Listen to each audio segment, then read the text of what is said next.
Hello friend, स्वागत है आपका अपने यूट्यूब चैनल पे CBSE class 10th math by Manas sir में।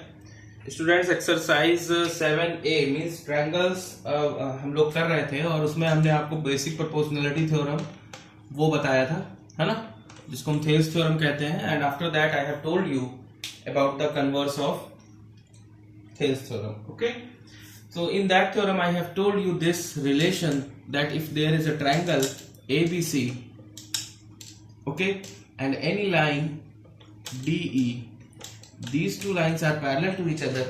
If this line is in parallel to one side and intersecting the other two sides of the triangle at the point D and E, then this ratio is means AB upon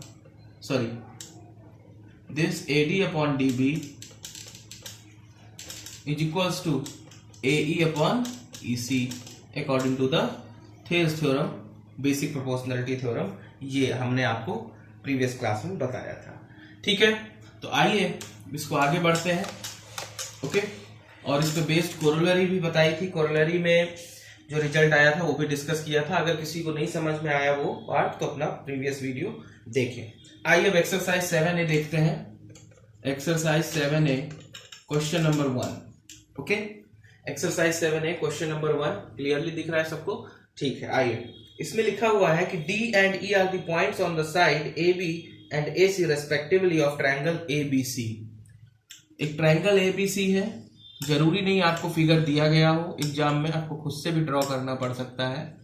ABC is a triangle, it is given D and E are the points on the side AB and EC। D AB पे है और AC पे क्या है? E। Okay, respectively of triangle ABC such that DE parallel to BC।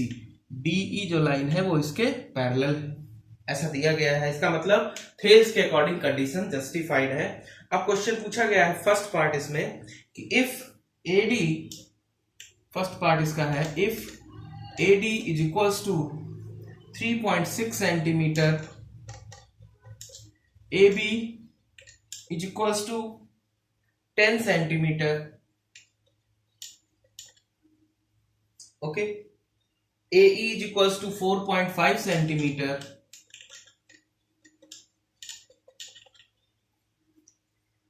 and find EC and AC। Find EC and AC। okay, find EC and AC। ठीक है बेटा, clear है? तो अकॉर्डिंग टू ये दो चीजें निकालनी है आपको, EC और AC, ये दो चीजें निकालनी है। तो according to Thales theorem AD upon DB is equals to AE upon EC। किस थ्योरम के अकॉर्डिंग? थेल्स थ्योरम के अकॉर्डिंग। लिखोगे ऐसे एग्जाम में अच्छे से, ठीक है? According to the Thales theorem, DHELE, ठीक है, according to the Thales theorem. Now AD is known, AE is known, EC is not known and DB is also not known.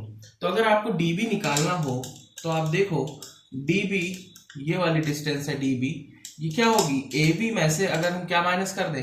AD minus कर दें। इस पूरे में से अगर इतना माइनस कर दें तो ये डिस्टेंस पता चल जाएगी। तो AB हमें पता है कितना, 10, और AD कितना है? 3.6। तो क्या बचेगा? 0.4, 6.4 सेंटीमीटर। DB कितना आ जाएगा? 6.4 सेंटीमीटर। अब अगर ये पता चल गया आपको तो इसमें वैल्यू पुट कर दीजिए इस रिलेशन में थेल्स थ्योरम में। तो AD की वैल्यू क्या है? 3.6 सेंटीमीटर। DB की वैल्यू क्या है? 6.4। Okay, is equals to AE की वैल्यू कितना है? 4.5 and EC is not known, you have to calculate this. Okay, so with the help of this relation you can calculate these points। okay, तो आइए 4 से इसको cancel कर दो। 4 9 जा 36, 4 1 जा 4, 2 4 6 जा 24। ओके, 9 अपॉन 16 एंड 9 5.5 यहां आ जाएगा। तो यहां क्या बचेगा? 1 upon 16 is equals to 0.5 upon EC। It means EC is equals to 16 into 0.5, है ना? तो कितना हो जाएगा? 8 सेंटीमीटर। इसी की वैल्यू कितनी आएगी? 8 सेंटीमीटर। क्लियर? यहां तक कोई डाउट हो देख लो एक बार। चलिए आइए, अगर आपको EC की वैल्यू पता चल गई तो आपको क्या निकालना था नेक्स्ट? EC के बाद AC निकालना था, तो AC निकाल सकते हैं। सो AC यहां देखिए, AC क्या होगा? AE plus EC। AE आपको नोन था, AE कितना था? 4.5 सेंटीमीटर और प्लस EC कितना था? 8, तो ये कितना हो गया? 12.5 सेंटीमीटर। तो ये हो गया आपका सेकंड आंसर और ये हो गया आपका फर्स्ट आंसर। ठीक है, क्लियर है यहां तक? तो अगर आपको थेल्स थ्योरम के अकॉर्डिंग कंडीशन जस्टिफाइड है तो जो साइड्स होंगी वो प्रोपोर्शन में होंगी, जैसा कि आपने देखा। ठीक है, आइए नेक्स्ट क्वेश्चन देखते हैं। अब मुझे लगता है कि इसका सेकंड पार्ट आप लोग आसानी से कर लेंगे, थर्ड पार्ट मैं बता देता हूं। फर्स्ट क्वेश्चन का थर्ड पार्ट, फिगर यही है सबके लिए कॉमन। थर्ड पार्ट, क्वेश्चन का third part. Okay, in the third part it is given AD upon DB is equals to 4/7, okay, and AC is equals to 6.6 centimetre. ठीक है, AE की value find करनी है। What will be the value of AE? ठीक है, ये B था। AD upon DB is given, AD upon DB is given, AE upon EC की बजाय यहां पे गिवन है AC। ओके, तो सबसे पहले इसको देखिए कैसे करेंगे। ठीक है, आइए third part, Thales theorem apply करेंगे बेटा। ओके, थेल्स थ्योरम अप्लाई करेंगे। देखिए कैसे अप्लाई करेंगे Thales theorem. According to Thales theorem AD upon DB is equals to AE upon EC। Okay, तो AD upon DB is given 4/7, AE upon EC ये given है।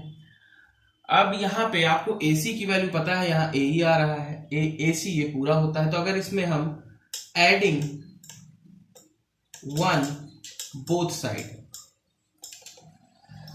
दोनों साइड में 1 add कर दें तो 4/7 plus 1 is equals to AE upon EC plus 1, okay, this will become 11/7 is equals to AE plus EC upon EC, okay, so 11/7 EC is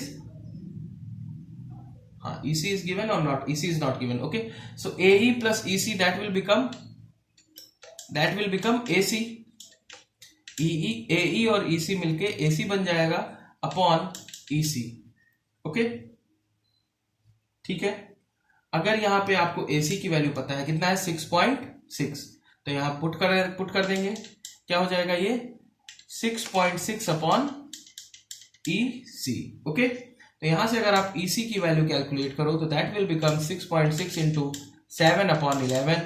11 6 जा 66 means 0.6 आ जाएगा। तो यहां से ये मैं यहां लिख रहा हूं, यहां से EC की वैल्यू कितनी हो जाएगी? 7 into 0.6 that will become 4.2 centimetre. क्या हो गया? आपको मिल गया EC की वैल्यू कितनी मिल गई? 4.2 सेंटीमीटर। तो अब आपको निकालना क्या था? AE की वैल्यू निकालना था। तो AE आराम से निकल आएगा।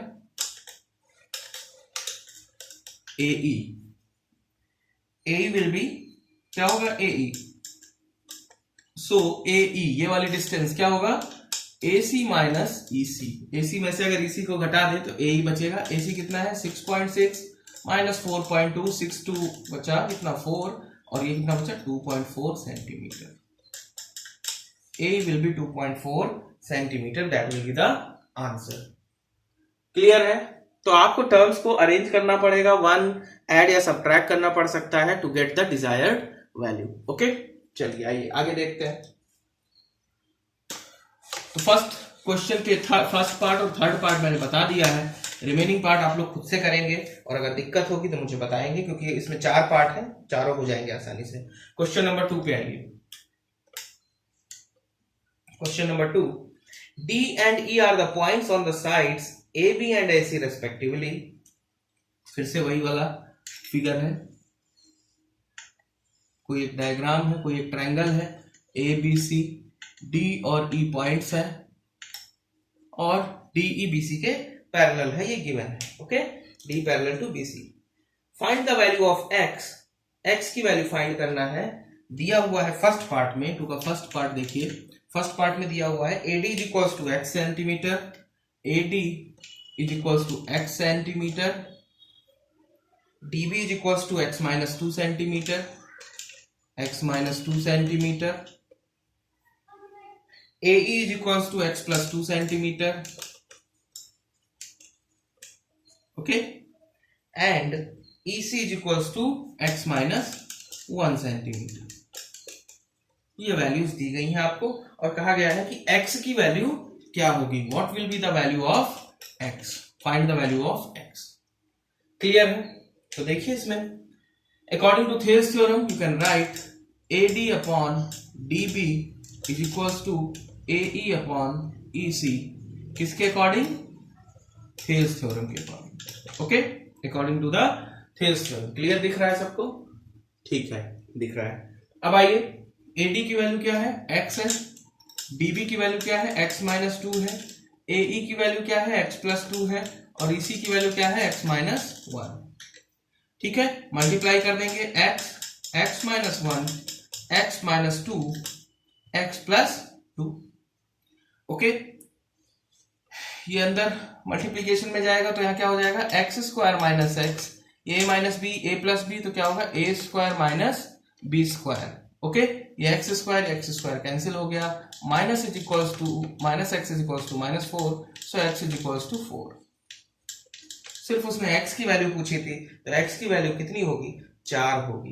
देख लीजिए एक बार अच्छे से, कोई डाउट हो तो बताइए, x की वैल्यू कितनी होगी? 4 होगी। क्लियर है? दूसरे का फर्स्ट पार्ट कर लेंगे आप लोग आसानी से, सेकेंड पार्ट भी ऐसा ही है, कर लेंगे। थर्ड पार्ट बिल्कुल सिमिलर है ना? थर्ड पार्ट में भी सारी चीजें दी गई हैं और अरेंज करना है, तो दो क्वेश्चन नंबर 2 के तीनों पार्ट आप लोग आसानी से कर लेंगे। आइए आगे चलते हैं, खुद से भी करेंगे जिससे कि ये चैप्टर काफी लेंदी है, तो ये चैप्टर आसानी से कंप्लीट हो सके। हम लोगों को थोड़ा स्पीड से इस चैप्टर को कंप्लीट करना होगा, क्योंकि ये चैप्टर 368 पेज नंबर 368 से शुरू है और 450 पे जाकर कहीं खत्म हो रहा है, तो चैप्टर काफी बड़ा है बेटा। इसलिए जो क्वेश्चंस मैं करा रहा हूं उसके अलावा छूट कोई भी क्वेश्चन ऐसा नहीं है जो नया केस हो जो आप ना कर पाए, ऐसा छूट गया हो, ऐसा क्वेश्चन कोई भी नहीं है। सिमिलर क्वेश्चंस हैं जो आपको खुद से घर पे प्रैक्टिस करने हैं। ओके, आइए क्वेश्चन नंबर 3 देखते हैं। क्वेश्चन नंबर 3 पे आइए। क्वेश्चन नंबर 3 कह रहा है, फिगर इसीलिए हमने रब नहीं किया है, यहाँ पे पॉइंट बी है। Question number 3 is saying D and E R the points, figure को देखते रहेंगे, मैं पढ़ रहा हूं। D and E R the points on the sides AB and AC respectively of a triangle ABC, each of the following cases, triangle ABC, in each of the following cases determine whether DE is parallel to BC or not।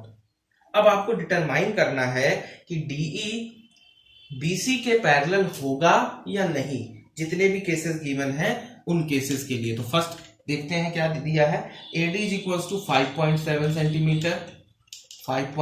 Centimetre, दूसरा DB is equals to 9.5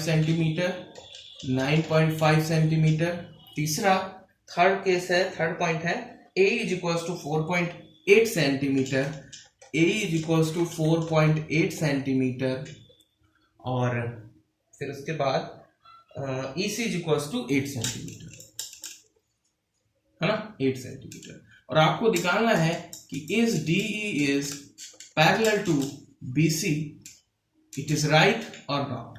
okay, ये parallel है या नहीं है ये पता करना है।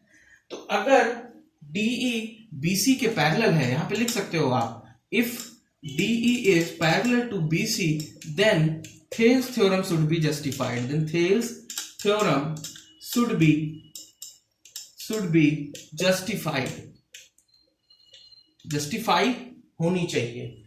और थेल्स थ्योरम क्या कहती है कि AD upon DB is equals to AE upon EC होना चाहिए। अगर ऐसा है तो DE BC के पैरेलल होगा।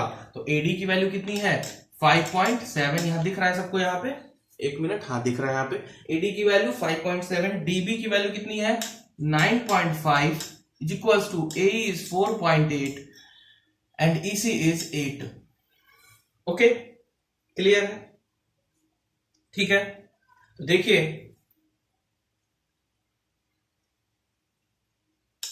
8 1 जा 8 6 जा, ठीक है, ये कैंसिल हो गया। ठीक है, तो यहां पे अगर आप देखो, है ना, ठीक है, यहां पे पॉइंट था, एक मिनट में फिर से लिखता हूं, एक मिनट थोड़ा सा रुकिए, इधर लिखता हूं।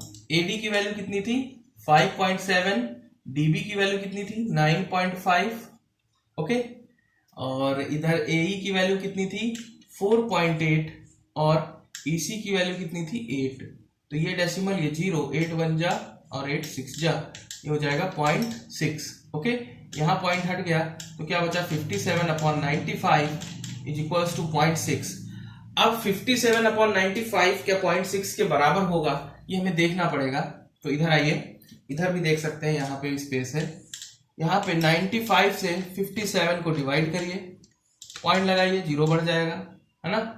6 टाइम पढ़िए क्योंकि 6 ही हमें लाना है, अगर नहीं आ रहा है तो फिर इक्वल नहीं होगा। 6 5 जा 30, 3 इन हैंड, और सॉरी, हाँ ठीक है, ठीक है, 57 आ जाएगा। 6 9 जा 54 और 3 57, तो ये कैंसिल हो गया। ये भी कितना आएगा 0.6। इसका मतलब ये हुआ कि left hand side is equal to right hand side, it means DE is parallel to BC। तो कहने का मतलब ये है कि इन क्वेश्चंस में आपको लेफ्ट हैंड साइड और राइट हैंड साइड का रेशियो निकालना है। अगर वो रेशियो इक्वल आ जाता है तो given condition is justified that the given line DE is parallel to BC। आइए आगे चलते हैं, नेक्स्ट क्वेश्चन। चलिए, तो क्वेश्चन नंबर 3 के जो तीनों चारों पार्ट हैं ये इसी पे बेस्ड है, इसी कॉन्सेप्ट पे कि आपको प्रूफ करना है कि DE पैरेलल है BC के नहीं, तो आप थेल्स थ्योरम की कंडीशन से उसको जस्टिफाई करेंगे। क्वेश्चन नंबर 4 पे आते हैं। क्वेश्चन नंबर 4, अभी तक मैंने जितने क्वेश्चन बताए हैं, क्वेश्चन नंबर 4 का जो पार्ट है वो एग्जाम में पूछा गया है CBSE 2001। तो जरा देखिए, triangle ABC, AD is an angle bisector of A। ठीक है, क्वेश्चन नंबर 4, इन ट्रायंगल ABC कोई एक ट्रायंगल दिया गया है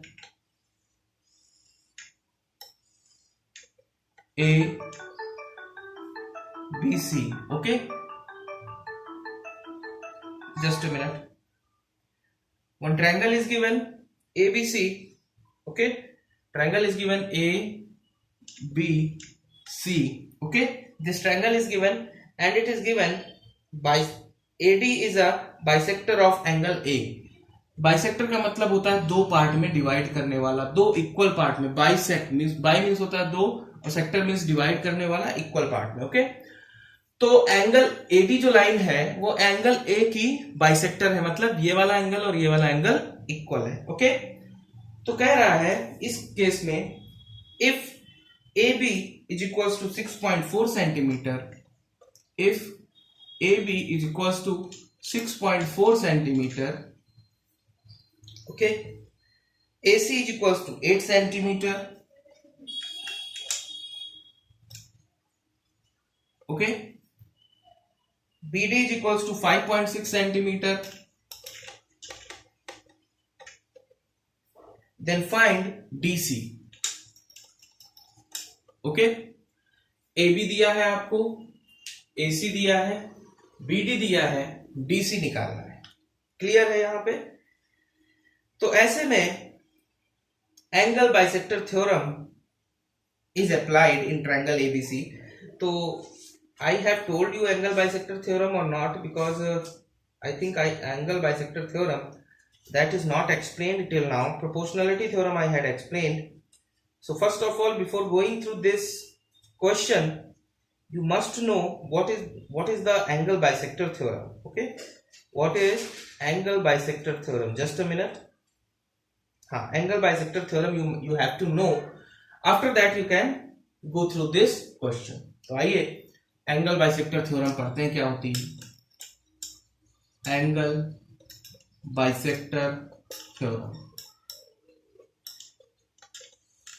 उसी पे बेस्ड इफ क्वेश्चन नंबर 4 है, बिना इस थ्योरम को जाने क्वेश्चन नंबर 4 नहीं हो पाएगा। ओके, तो एंगल बाइसेक्टर थ्योरम में states that internal bisector of any angle, angle bisector theorem कहती है कि इंटरनल बाइसेक्टर, एक्सटर्नल नहीं, internal bisector of any angle of A triangle divides the opposite sides internally in the ratio of sides containing the angles. Okay, ठीक है, मतलब समझिए ध्यान से, पहले स्टेटमेंट को मैं लिख देता हूं तो समझ में आएगा। Internal bisector of any angle, क्या कहता है angle bisector theorem?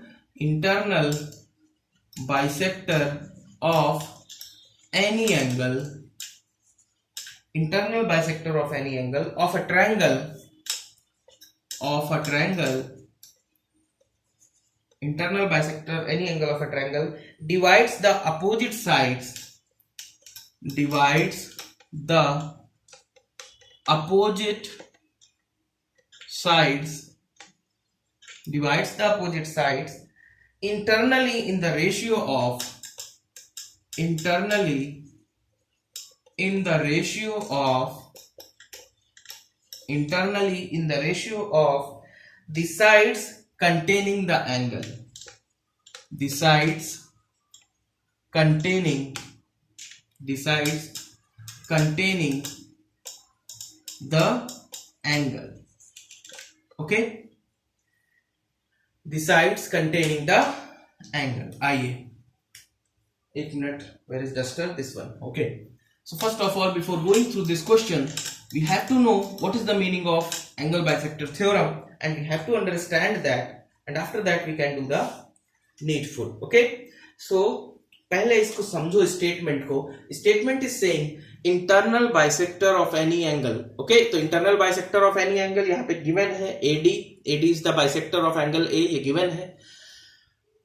Divides the opposite sides internally in the ratio, opposite sides को डिवाइड करता है internally in the ratio of the sides containing the angle. मतलब इस अपोजिट साइड, इस ये हो गया इंटरनल बाइसेक्टर इस एंगल का, इस एंगल की अपोजिट साइड कौन सी हो गई? BC। इसको इंटरनली डिवाइड करता है उस रेशियो में जो इस एंगल को साइड्स, जो साइड्स इस एंगल को बना रही हैं उनके प्रोपोर्शन में। कहने का मतलब ये है कि ये डिवाइड करता है BD upon DC, BD upon DC। अब BD कौन सी लाइन? इस वाला पार्ट में AB, और DC कौन सी लाइन? AC। ये रेशियो होता है। देख लो एक बार और, इसी को हम प्रूफ भी करके दिखा देंगे। एंगल बाइसेक्टर थ्योरम ये कहती है कि अगर किसी एंगल का इंटरनल बाइसेक्टर है, क्योंकि बाहर भी एंगल बनता है, एक्सटर्नल बाइसेक्टर भी हो सकता है। एक्सटर्नल बाइसेक्टर क्या हो सकता है? ये एंगल बाहर एक्सटेंड करो, ये एंगल इसका बाइसेक्टर, तो एक्सटर्नल बाइसेक्टर हो गया। वो कह रहा है कि किसी भी एंगल का, जो किसी ट्रायंगल का पार्ट है, उसका इंटरनल बाइसेक्टर अपोजिट साइड को इस रेशियो में डिवाइड करता है, ऐसे रेशियो में डिवाइड करता है जो कि इक्वल होता है उसी साइड को बनाने वाली एंगल्स के रेशियो के। मतलब ये वाला एंगल बाइसेक्टर इस साइड BC को डिवाइड कर रहा है BD और DC में। अगर इनका रेशियो निकालें तो BD अपॉन DC इस एंगल को बनाने वाली साइड्स के रेशियो के बराबर होता है। तो इस एंगल को बनाने वाली साइड्स कौन सी हैं? AB और AC। अगर आपने BD लिखा है तो BD ऊपर लिखा है तो AB उसके सामने, DC नीचे लिखा है तो AC उसके साथ। समझ में आ रहा होगा, मुझे लगता है आपको ये थ्योरम समझ में आ रही होगी। प्रूफ मैं बता दूंगा, कोई दिक्कत नहीं है। ठीक है, यहां तक क्लियर है? तो अब इसमें प्रूफ में क्या है बेटा? देखिए इसके प्रूफ में क्या है कि इसको अगर आपको प्रूफ करना है तो सबसे पहले क्या करते हैं, देखिए आइए इस साइड को थोड़ा सा ऐसे बना ले, या तो नहीं तो उल्टा मुझे इधर बनाना पड़ेगा, तो थोड़ा सा इस तरीके से बना लेते हैं। साइड्स को AD को ऐसे बना लेते हैं जिससे कि थोड़ा हमें इधर कंस्ट्रक्शन करना पड़े, ये भी ठीक है। उससे कोई फर्क नहीं पड़ रहा है, ये एंगल बाइसेक्टर है, लाइन बाइसेक्टर नहीं है, एंगल को बाइसेक्ट कर रही है। ठीक है, अब क्या करते हैं इसमें कि एक लाइन C से ड्रॉ करते हैं, यहां पे बनेगा नहीं, मुझे इधर प्रूफ को करने के लिए इसको थोड़ा सा इधर ड्रॉ करना होगा। आइए, ओके, इधर ड्रॉ करना होगा। ये कोई एंगल है ए, ये कोई ट्रायंगल हो गया ABC, ये कोई एंगल बाइसेक्टर हो गया AD जो एंगल को बाइसेक्ट कर रहा है, तो BD upon AB equals to DC upon AC होता है। अब इसमें हम क्या करेंगे, एक लाइन ड्रॉ करेंगे जो क्या होगी, इसके पैरेलल होगी। किसके? इस लाइन के पैरेलल होगी, DC के पैरेलल होगी।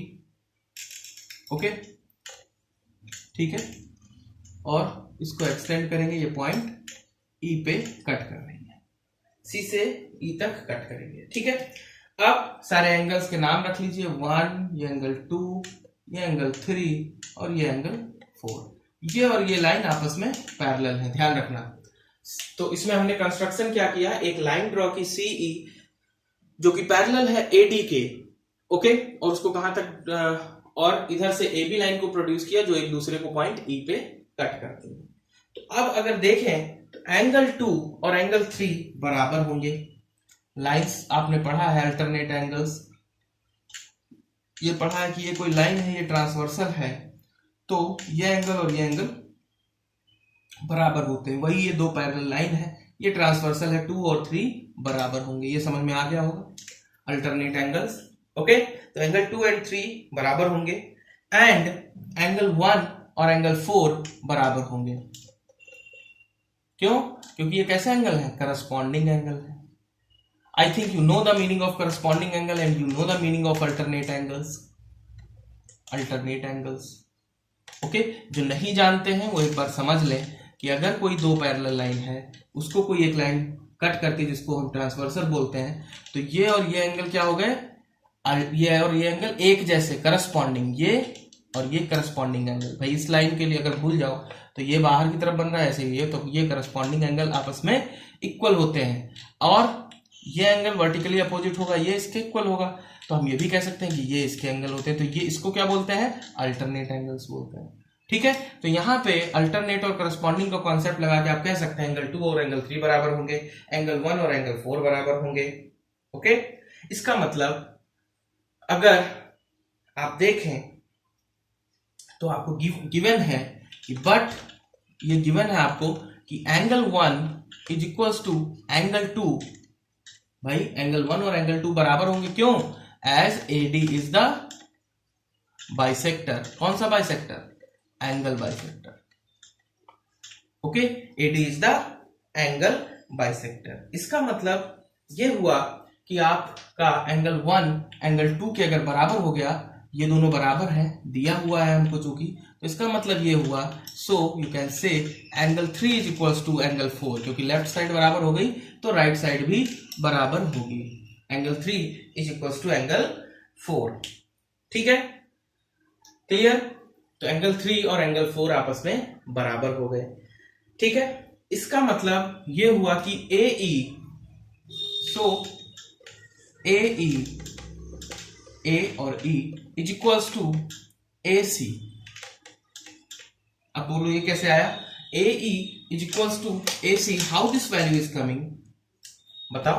मैंने बताया आपको 3 तरीके के ट्रायंगल होते हैं, आपने पढ़ा होगा। स्केलिन ट्रायंगल जिसकी सारी साइड्स क्या होती हैं, अनइक्वल होती हैं, है ना। आइसोसेलेस सारी sides means 2 sides are equal and equilateral सारी साइड्स इक्वल होती हैं। ओके, तो एक वहां पे ये भी आप पढ़ते हो कि अगर ये दोनों एंगल इक्वल है, एक थ्योरम ये भी पढ़ी है आपने कि ये और ये इक्वल है, तो इसके सामने की साइड्स भी इक्वल होंगी। तो यहाँ पे एंगल 3 और एंगल 4 इक्वल है, इसका मतलब एंगल 3 के सामने की साइड AE और एंगल 4 के सामने की साइड AC इक्वल होंगी।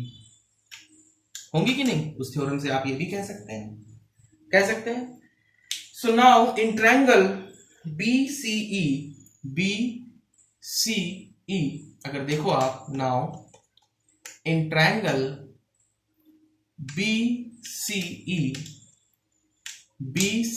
इस वाले ट्रायंगल में देखो तो AD parallel to EC, AD EC के पैरेलल है कि नहीं है? AD पैरेलल टू EC हमने ड्रॉ ही ऐसे किया था। इसका मतलब ये हुआ कि थेल्स थ्योरम यहाँ पे अगर हम लगा दें तो BD upon DC, this upon this, क्योंकि ये दोनों पैरेलल लाइन है, BA upon is equals to BA, या आप कह सकते हो ठीक है, बी ए लिख लीजिए, B A is equal upon A E. Okay, तो इसका मतलब आप ऐसे भी कह सकते हो कि b D upon D c b a, तो ऐसे ही रहने दो एज इट इज, और a b D upon b a upon A e किसके इक्वल है, ए सी के। ये आ गया, वही आ गया जो हम कह रहे थे कि b D upon D C is equals to A B upon A c. यही तो प्रूव करना था हमको।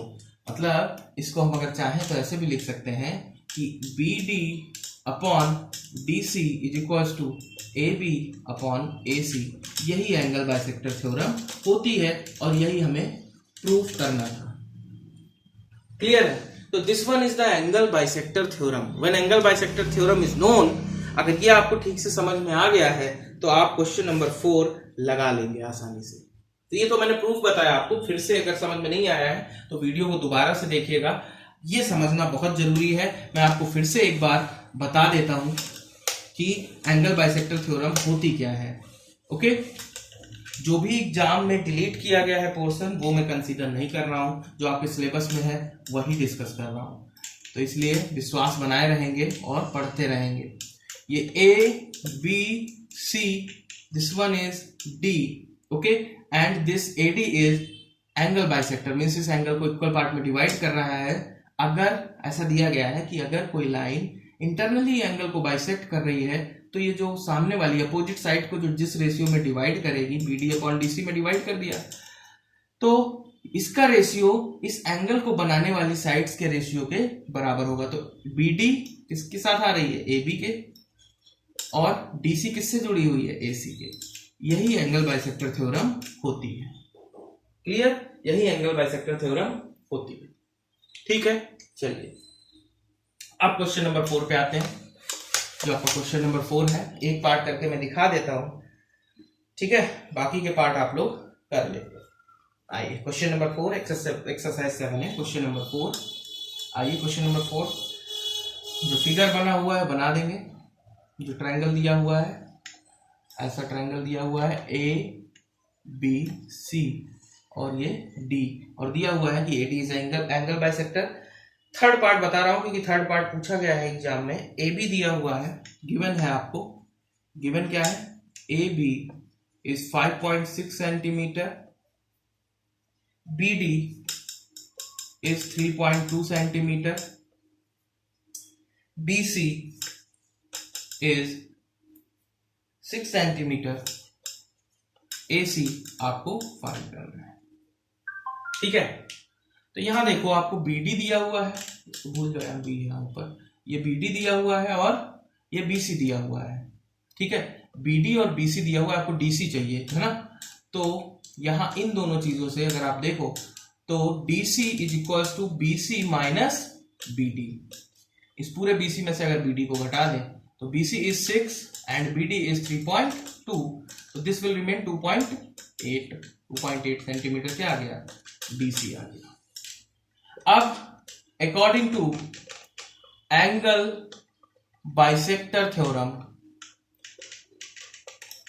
एसी आपको निकालना है। एंगल बाइसेक्टर थ्योरम के अकॉर्डिंग क्या होगा, B D upon D C is equals to A B upon A C. Okay, B D आपको दिया है कितना, 3.2 और डी सी आपने निकाला 2.8, A B is 5.6, A C you have to find out. तो ये कैंसिल हो गया, 4 7 जा 28 और 4 8 जा 32, 8 7 जा 56 पॉइंट लग जाएगा। तो क्या बचा, 1/7 is equals to 0.7 by A C. इस means A C is equals to 7 into 0.7 that is 4.9 centimetre. Clear है? फोर्थ का थर्ड पार्ट देख लीजिए, फोर्थ का थर्ड पार्ट 4.9 सेंटीमीटर। क्लियर? तो क्वेश्चन नंबर 4 आप लोग कर लेंगे आसानी से। नेक्स्ट पार्ट जो है mid point theorem, that I will discuss in the next class. I hope that you all have got the point what ever I have discussed, and if any kind of confusion or any kind of or any step is not clear to you, you should mention in the comment box. I will clarify that. Okay, so like, subscribe, ज्यादा से ज्यादा आप इसको share करिए अपने friends तक, है ना, जिससे कि ज्यादा से ज्यादा लोग इसका बेनिफिट उठाएं। ठीक है, तो नेक्स्ट क्लास में मिलते हैं हम लोग, तब तक के लिए थैंक यू वेरी मच।